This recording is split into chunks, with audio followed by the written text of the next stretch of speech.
welcome back to Enlightened Joy. This is a reading for the 8th to the 14th of October 2018, and we've got some great cards today. Don't forget to like and subscribe and leave a positive comment below and let me know which card you get, 1, 2 or 3. So card 1, Joy, Happiness, Delight, and your inspiration card is Humour. Wow, this is just awe-inspiring. Joy, happiness, delight, how are you going to get there? Through humour. Goodness, what a wonderful week. So just express your joy in as many ways as you can.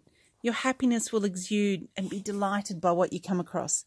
There is so much wonder and beauty in this world. If you can impart some of your joy and happiness onto others, delight others with your inspiration, it would mean the world to them. You can give so much and be of service to others and help them experience your joy and happiness as well and delight them in such wonderful ways. It's just such an amazing card. You'll be exuding this joy and this happiness. This is something that you need to try and create every day if you can, at least a moment of joy. Ultimately, you can be happy because what's the point otherwise, honestly? I mean, yes, the meaning of life is love, and yes, we understand that, but happiness and joy, it's just so wonderful to have such inspiration in our world. And a great card, the inspiration card for humour, that's going to be fantastic.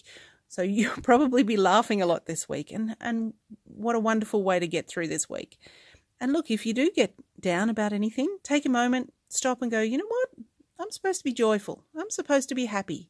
I'm going to delight myself this week. I'm going to watch something that makes me laugh out loud and laugh really hard, a big belly laugh, and you'll have a great week. Okay, enjoy.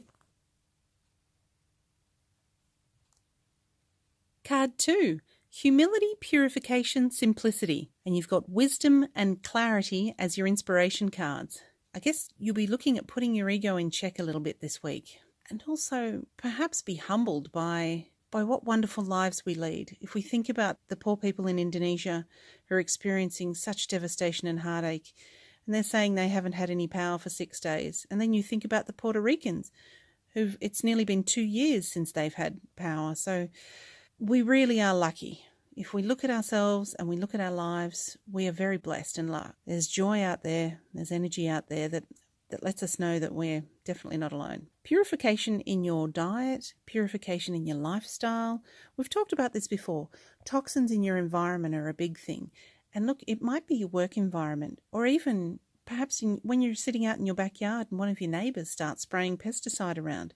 Maybe have a conversation about how you can get toxins out of your environment. You want to purify your beauty products, your shampoo, your conditioner, your soap. Also look at your food that you're eating. Maybe see if you can lean towards and purchase organic products. I know it's hard and it can break the bank, but you might even look at growing some of your own veggies and things like lettuce and herbs. I don't know about you, my thumb isn't as green as it could be, but these things are pretty easy to grow, so I'm told.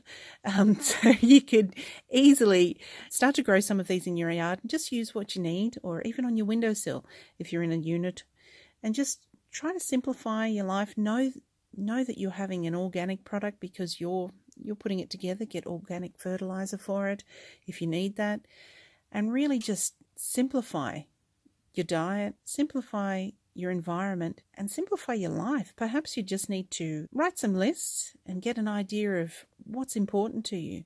Make a list of everything that you would like to do, and then maybe start to look at ways that you could achieve that. It could be time. By utilizing your wisdom in this manner, you'll be able to get clarity. It's interesting, they're all coming together.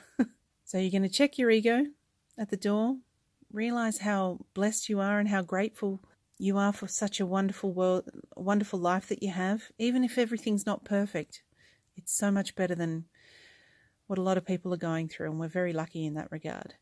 By simplifying and purifying our lives, looking for organic products, reducing the toxins in our environment, perhaps cooking things from scratch and not buying processed foods, that could be something that you might consider. And also that will create a better meal anyway, because you won't have a lot of preservatives in it. These sorts of things can really have a big impact on your life and also on your shopping bill. I mean, that's going to simplify your budget. And really think about what you want to do and then what you're doing now. And maybe you need to simplify things.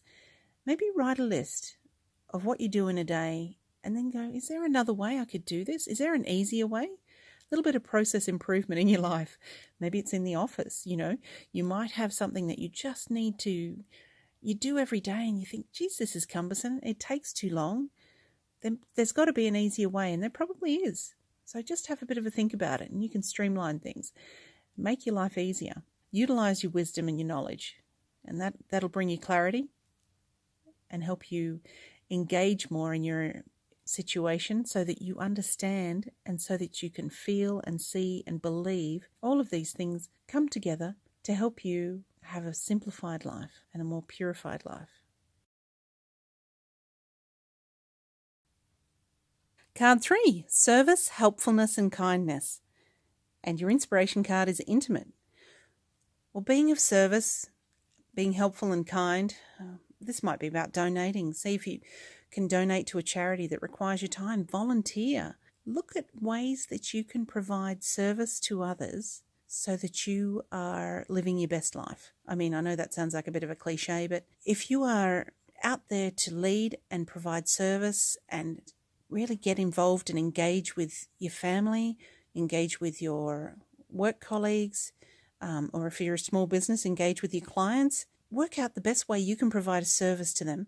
This will really assist you in living your best life. You'll feel more inspired, more motivated because you know you're providing extra value to these clients, to these people. Helpfulness and kindness, it goes without saying. If you're helpful to others, generally you'll receive kindness in return, but it can't hurt. A nice word to someone, you might be the person that they've had such a bad day and you're the person that says just the right thing to them, and it might stop them from doing something silly or going over the edge, or it could just be the thing that helps keep them going. So just remember, be mindful of your words to others and kind to others as much as you can, because a kind word mightn't mean much to you, but it could mean the world to someone else. And remember, a lot of elderly people are around. They're isolated, they're alone. The only time they go out is perhaps to the shops. Just smile and say hello. Even strike up a conversation about something silly in the store. Just give them 5 minutes of your time. It doesn't matter. If somebody starts talking to you in the store, be nice to them, talk to them. They might just need a conversation, and that kindness, you're actually providing a service because that's keeping them and their spirits high. Now, intimate is your inspiration card. Well, perhaps you're going to get to know someone intimately, know the intricate details of their lives, not necessarily hanky-panky. It doesn't really make sense, service, helpfulness and kindness. I'd be a bit concerned. It's more related to having a deeper relationship with those around you, providing a deeper service, providing better value to clients, colleagues, family, relationships. Helpfulness. What can you do? What could you do for your mother or your father or somebody else maybe a neighbour who needs some help? When it says intimate, it might mean just have a conversation, see if there's things that you can do for them. They might need a bit of help in the garden. And what's 30 minutes on your weekend, really, in the scheme of things? You can help someone. That's just your kindness. I mean, really, it doesn't take much to be kind. It doesn't take much to help someone out. Be the best human being you can be and try and go out and do good things for others as much as you can. Okay, that wraps up another week. Okay, so thanks again for joining us at Enlightened Joy. This has been the week of the 8th to the 14th of October 2018. Do subscribe and like us and don't forget to leave your comment below 1, 2 or 3. We love hearing your feedback and we'll see you next week. Enjoy.